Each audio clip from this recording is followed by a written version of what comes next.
So in this video I'm going to be seeing how well the new 48 Pro does on some long wet grass. Soaking wet, shoes are wet. It's just been doing the rest of that. I'm filming another video with the bigger mowers, and I think this might be useful as the 48 Pro they sell more of than the 56 and 41. So yeah, let's give it a go. Just being clear, this is factory standards, engine revs and blade and everything. It's been used, it's not brand new.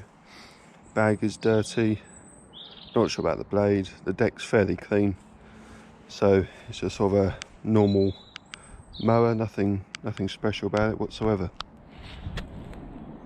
So we're going to be cutting it on the highest setting, as you can see there, and so there we go. It's had some sunlight on it for the last half an hour, so we've had a lot of rain the last few days, so it's quite a good test for, you know, if you're in the a professional contractor and you have a client who's every fortnight or even 3 weeks even. I think this is about 3 weeks growth, so, and it's been fed, so it's quite a lot of growth. A good test. My hunch is that it's not going to do brilliantly due to this engine being too small for this size of mower. The previous 48 Pro had the same engine as the 56, and so they've effectively downgraded the power as far as I'm concerned. This is around 4 horsepower, the other one's around 5.5. Obviously it's a Honda, so it will do some good, it will deal with some punishment, but yeah, I'm not too sure on the decision on that one.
So I don't know if you saw that, but it was throwing all the grass out the side. Now the 56 and the Toro each did 5 passes before they even got clogged up, or yeah, very clogged up and full. So here it's about half full with a lovely full chute. So got all that, plus all that mess, and you see what stuff between the roller. which I have heard jams the rollers up. Just have a look underneath.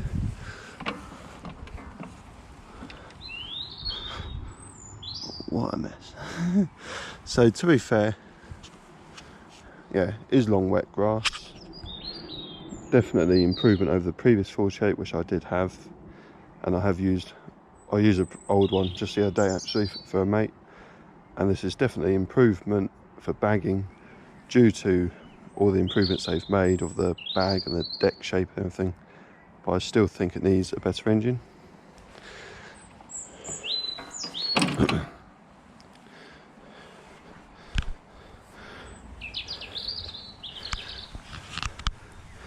So why do I keep banging on about this engine? When I first saw this at the Hayter Media Day thing at the end of September, first thing I thought was that's going to be underpowered. I think now that I've used it for about 2 months now, because that came out before the 56, and it only gets used about 2 days a week, so it's not the main mower. The 56 and the Toro do a bit more work.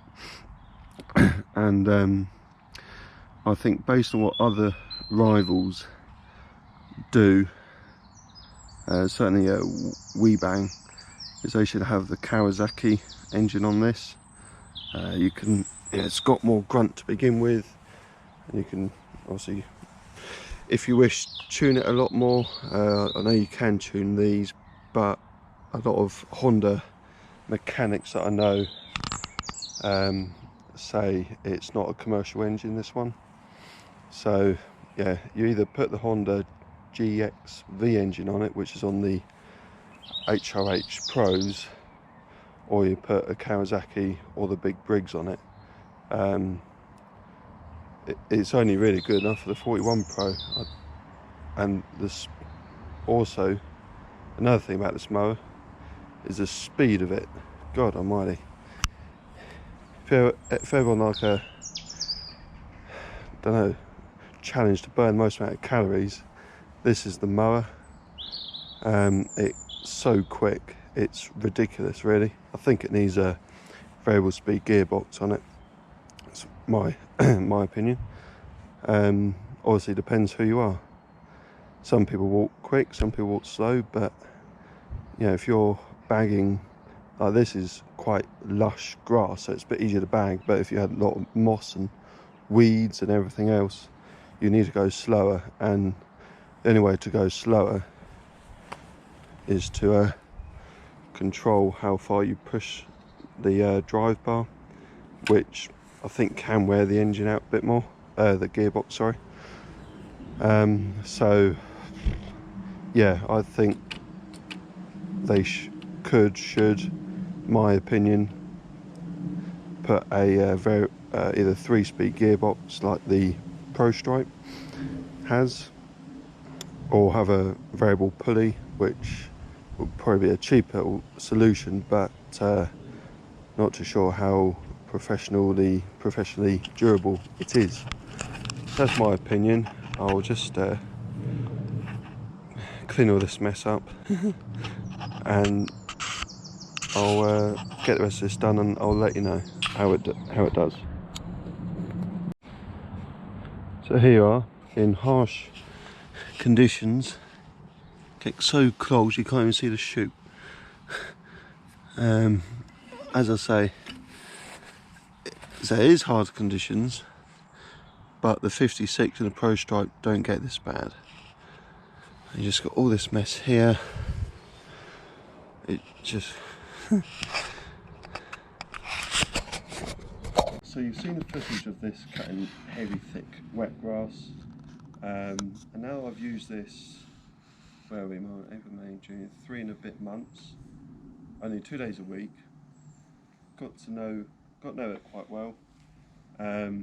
Any sort of wet, you know, sort of heavy morning dew and that sort of stuff, it does struggle. Again, this engine I think is underpowered, should have a Kawasaki. Other than that, things like the side skirt, which you have to buy, by the way, and no one tells you about that, but if you ask a dealer, they'll know. Bigger wheels is good, the bumper is good, doesn't bend in like the previous ones. BBC, funnily enough, go on here, Gavin. I'll edit this bit out. So there's been a recall on this bit of metal work here of a small little grommet in that gap, and you know it's got it.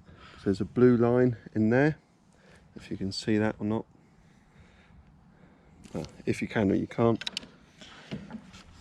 But interestingly, what was happening with this 48 Pro, the other 48 BBC and the 56s, 56 BBC, 56 Pro, is sometimes as you let go, it wouldn't go all the way down. This has happened on my 56 a few times, but now this update is to sort that. But interestingly, this was fine before, and with the update, it doesn't always release. So you can do that. Also, it should just sound down like that. So tiny little thing. As on the wet, it clogs in the rollers and everything else like that. But the bag, generally, dryish grass, regular cuts, it is very good. Drive speed they need to sort out because it is too quick for quite a lot of stuff. But there might be something coming in the future for that. And in general, it's quite a good mower. As I said before, and I keep going on about, if they put a Kawasaki on it, I think it'll be a whole lot better.